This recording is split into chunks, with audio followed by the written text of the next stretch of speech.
নমস্কার বন্ধুরা, আজ আপনাদের একটি স্বরচিত রম্য কবিতা পাঠ করে শোনাচ্ছি।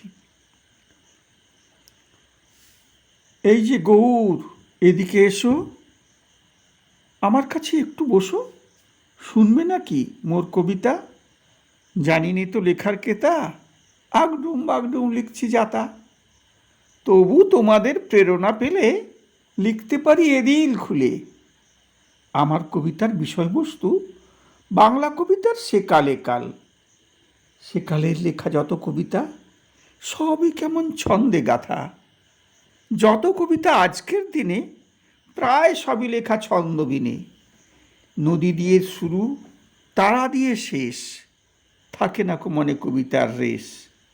গাল ভরা নাম গদ্য কবিতা, না আছে মুন্ডু না আছে মাথা। বলিনে কাউকে এসব কথা, বলছি তোমায় পেয়ে একা।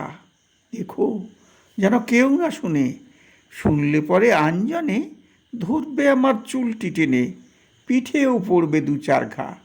হয়তো আমি পাবো অক্কা, বন্ধ হবে মোর কবিতা।